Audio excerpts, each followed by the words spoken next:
Boa noite, Taylor. Boa noite a você que está em casa nos assistindo.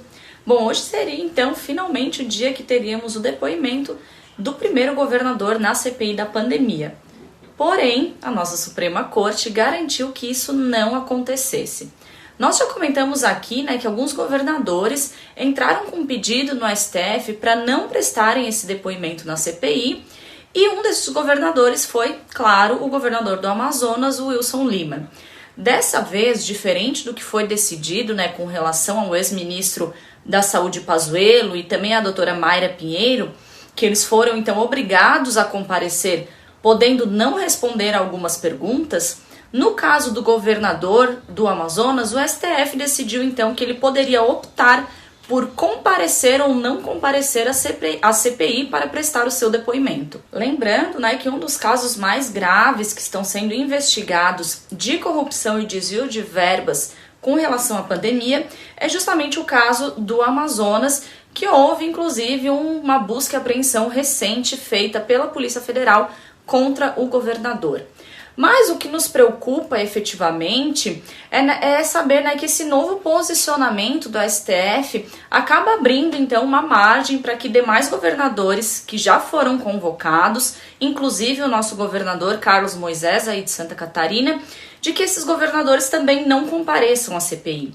O mesmo STF que obrigou o Senado Federal a instalar a CPI para investigar a pandemia, agora então decide que alguns dos possíveis investigados não precisam prestar os seus esclarecimentos. Bom, com esse não comparecimento do governador do Amazonas, a sessão da CPI hoje acabou então votando alguns requerimentos de quebra de sigilo telefônico e telemático de pessoas importantes do governo federal, como por exemplo o ex-ministro da Saúde Eduardo Pazuello e também o ex-ministro Ernesto Araújo, que era ministro de Relações Exteriores, da secretária Mayra Pinheiro, que é secretária do Ministério da Saúde, e de outras pessoas importantes do governo que são apontadas então como integrantes de um suposto gabinete paralelo que, de acordo com os senadores do G7, que são os senadores que fazem oposição ao governo, este gabinete paralelo faz então um assessoramento externo ao presidente Jair Bolsonaro. O Supremo Tribunal Federal, por maioria de votos,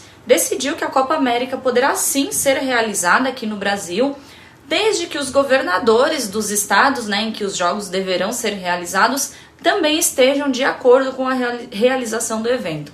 A Copa América ela deve estrear aqui no Brasil no domingo, dia 13 de junho, com o Brasil enfrentando o time da Venezuela no estádio Mané Garrincha, que fica aqui em Brasília. As cidades de Cuiabá, Rio de Janeiro e Goiânia também receberão partidas da competição, que está prevista para terminar no dia 10 de julho. Essas foram as notícias de hoje. Amanhã eu volto com mais informações direto aqui de Brasília.